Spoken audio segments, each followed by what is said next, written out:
최근에 집값이 강남에요 35% 이상 빠진 아파트가 있어요.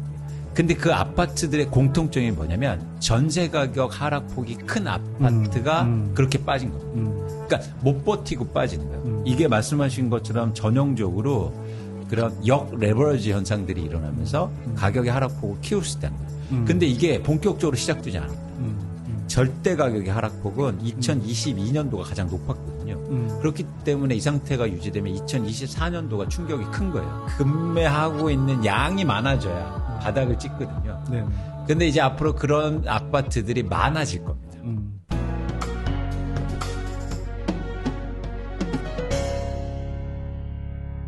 자, 이제 네. 전세 이야기 네. 뭐 어차피 하고는 있었지만 최근에 이제 어떤 사회적 이슈가 이제 되고 있는 네.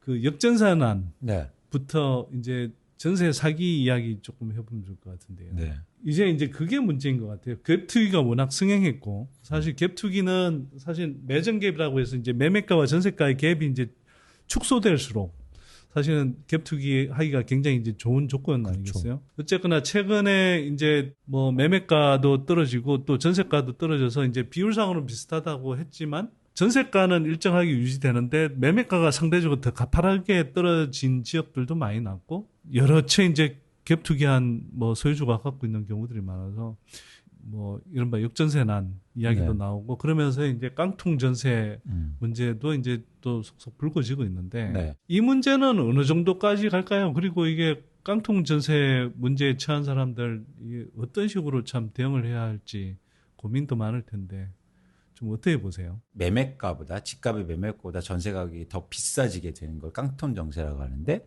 그렇게 이제 7, 80% 중에서 더 이제 매매 가격이 떨어지거나 이러면 전세 가격은 고정돼 있으니까 그러면 이제 깡통 전세가 발생되는데 그 종류가 이제 처음에는 가장 가격대가 낮았던 빌라부터 출발했다면 이제 점점 더 아파트로 확대될 가능성이 있어 보이는 거죠. 그게 또 집값을 내리는 또 하나의 원인이 될 것 같고요. 그런데 참 요즘 저는 이게 뉴스나 이런 걸 보면서 사실은 좀 안타깝고 슬픈 사실이 뭐냐면 예를 들어서 빌라 같은 경우에 여러분 잘 아시다시피 그게 전세보증금이 사실은 개인의 전 재산이고 그러니까요. 네, 거기 사는 분들일수록 또 소득 수준이 상대적으로 낮잖아요. 그렇죠. 네. 그리고 또 하나 뭐냐면 그게 심지어 또 대출로 이루어져 있다는 거죠. 상당 부분이. 그러니까 사람 수로 하면 그분들이 많지 않을 수도 있어요. 지금 상황. 근데 슬픔의 양은 사실은 엄청난 거거든요. 우리나라가 복지국가로 가고 그런 어떤 나라가 조금 더 발전하기 위해서는 슬픔의 총량에 대한 그 관심과 배려가 필요한데 깡통주택을 여기신 분들은 단순하게 이렇게 되면 뭐 사기당한 사람은 다 돈 줘야 되네 이런 걸로 숫자로 표현해서는 안 된다는 거죠. 네, 그래서 이 문제는 예를 들어서 정부나 정치권에서 적극적으로 해결해 줘야 되는 거고요. 좀 더 근본적인 해결책을 고민할 때 아닌가 그런 생각을 갖고 있습니다. 근본적인 해결책은 좀 어떤 게 나와줄 수 있을까요? 일단 단기적인 정책은 저는 임대인들의 부담을 늘려야 된다고 생각해요. 왜냐하면 전세보증금을 받으면 이건 무이자 대출 같은 성격이 있어서 많이 받을수록 좋잖아요. 그런데 만약에 많이 받아도 실익이 없다라고 하면 사실 많이 받으려고 노력을 안 할 거잖아요. 그런 차원에서 예를 들어서 뭐 최근 얘기되고 있는 예치라든가 아니면 보험도 왜 임차인이 듭니까? 임대인도 저는 예를 들어서 그 금액에 상응하는 보험을 내게 해야 된다. 그래서 이런 부분에서 임대인들의 의무를 강화할 필요가 있다는 거고요. 굉장히 저는 웃겨요. 예를 들어서, 여러분 다 아시다시피 우리가 일반적으로 생각하지만 최근에 이제 전세 가격이 떨어져서 임차인들이 전세 보증금을 돌려달라고 하잖아요. 근데 돈이 없대요. 그래서 정부에서는 전세 보증금 상환 대출이라는 걸 만들었습니다. 여러분 이거 참 재미있는 현상 아닌가요? 왜냐하면 제가 전세 임차인인데 집주인한테 전세보증금을 맡겨놨습니다. 그러면 맡겨놓은 돈을 썼다는 얘기예요. 어딘가. 좋아요. 썼어요. 그러면 나중에 돌려줄 거 생각해야죠. 그러면 돌려줬다고 할 때 그거를 돌려줘야 되는데 어디다 썼는지도 확인할 길이 없고 그 쓴 걸 다른 집을 사거나 주식 투자를 하거나 상관없어요. 그래서 예를 들어 다른 집을 사는데 그 가격 빠져서 그 자산을 못 파니까 대출 또 해주겠다는 거예요. 충격적인 거 아닙니까? 아니 그러면 그걸로 자산 사놨으면 그걸 돌려달라고 하면 그 자산 팔아서 돌려줘야 될 거 아니에요. 저희가 은행에 예금을 맡겨놨는데 은행에서 그럼 예금 맡겨놨으니까 그걸로 뭐 채권도 사놨고 이렇게 해놨을 거 아닙니까? 그럼 이제 예금 돌려주세요 했을 때 은행에서 어디 대출 받아서 돌려줍니까? 아니, 채권 팔아서 돌려줘야 될 거 아니에요. 사실 은행도 요즘 어젠가 기사 났던데 네. 돈 받은 걸 딴 데 해놨다가 거기 묶여갖고 못 돌려주는 뭐 그런 사례들이 사실. 그래서 은행도 그런 걸 방지하기 위해서 지급 준비율이라는 걸 준비하지 그러니까요. 않습니다. 네. 그래서 저는 임대인들한테 지급 준비율 하자. 이게 너무나 당연한 건데 지금 엄청난 반대예요. 이게 단기적으로 좀 필요한 정책이라고 보고 아주 근원적인 해결책은 우리나라 임대시장, 특히 중서민층의 임대시장이 너무 탐욕적인 민간 시장에 크게 노출돼 있다. 네. 네. 그래서 공공임대와 공공주택을 대폭 확충할 필요가 있다는 거예요. 그래서 예를 들어서 청년이라든가 이런 주거 취약층이 탐욕적인 민간 임대 쪽에 과도하게 집중돼 있어요. 그래서 저는 예를 들어서 안정적으로 임대 시장을 유지하고 제가 임차인 전세나 월세를 사는데 주인이 정부다, 지자체다. 그럼 얼마나 마음이 편합니까? 그래서 그런 공공주택을 대폭 확충할 필요가 있다는 생각을 갖고 있습니다. 사실 뭐 그 이야기는 저도 지난 10여 년간 엄청 떠들었는데 야 진짜 하나도 안 바뀌더라고요. 열심히 말씀해 주시는데 약간 초치는 이야기처럼 들릴지 모르겠는데 막 할 듯이 막 떠벌리잖아요. 네. 뭐 특히 선거 때 막 공공임대주택 확대하겠다 뭐 예를 들면 그런 공약도 나왔죠. 국민연금 자금 활용해서 공공임대주택 대폭 건설해서 뭐 공급하겠다 이렇게 이야기를 했는데 각 정권별로 이렇게 지나서 정말 이제 그거 어느 정도 이행했는지 이렇게 따져보면 늘 자기네들 목표한 것보다 엄청 낮거든요. 그 다음에 우리가 이제 중요한 거는 짓는 것도 중요한데 그게 계속 사실상 이제 그 장기 공공 임대주택 상태로 남아 있어야 되는데 네. 5년 지나면 그걸 분양 전환해서 그냥 재테크형으로 또 막 팔아먹을 수 있게 해주는 그렇죠. 그런 식의 그 제도들이 이제 계속 남아있다 보니까 실제로 공공임대주택 재고가 늘지를 않더라고요, 이게. 네. 사실은 제가 손대현 소장님의 방법이 좀 틀렸다. 틀렸다? 네. 왜냐면, 손대현 소장님은 이제는 탑다운 방식을 네. 하려고, 바꾸려고 노력하신 것 같아요. 네. 네. 근데 저는, 바텀업으로? 네. 그래서, 네. 이거 시간은 좀 오래 걸릴 수 있거든요. 근데 많은 분들이 알기 시작하고, 그런 것들을 하면 좀 바뀔 수 있다고 봐요. 그래서 제가 또 리서치를 하는 이유이기도 합니다. 네네. 한 예만 말씀드릴게요. 지금 3기 신도시 한다고 하잖아요. 3기 신도시, 여러분 신도시 개발은 진짜 웃기는 겁니다. 왜 웃기냐면 정부가 갖고 있는 공권력을 통해서 땅을 수용해요. 예를 들어서 3기 신도시 갖고 있는 뭐 논밭을 갖고 있으면 돈 많이 벌었겠다 이렇게 말씀하시는데 사실 그렇지 않을 수도 있어요. 그분들이 오랫동안 농사를 짓는데 그게 적정한 가격도 아니고 공시지가나 이런 걸 통해서 그냥 수용합니다. 협상하고 이런 제도가 아니에요. 공권력을 통해서. 그렇게 해서 용지 작업을 정부가 다 한 다음에 거기다가 그 땅을 어떻게 하는 줄 아세요? 건설사한테 분양해 줍니다. 충격적인 거죠. 아니, 건설사가 엄청 수익을 남기죠. 사실. 제가 건설사를 다녔잖아요.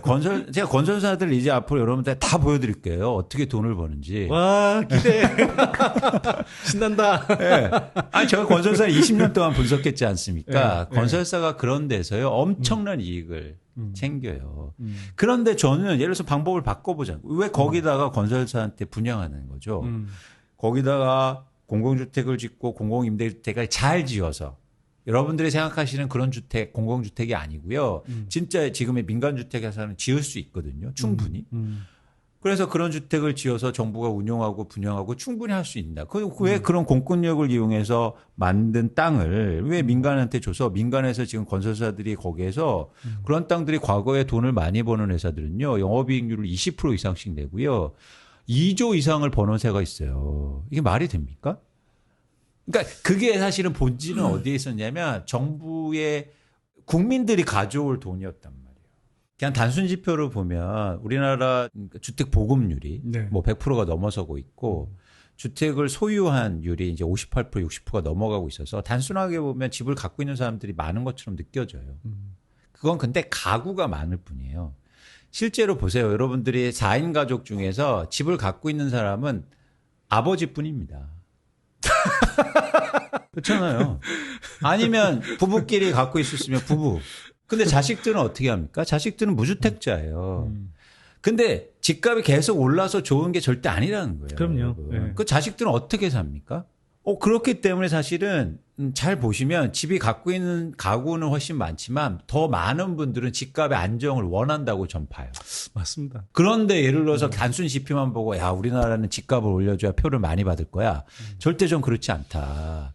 그래서 우리나라 인구로만 보면요. 집을 안 가지고 있는 인구가 엄청 많아요. 단지 표를 갖고 있는 사람 중에서 집을 갖고 있는 비중이 좀 높을 뿐이에요.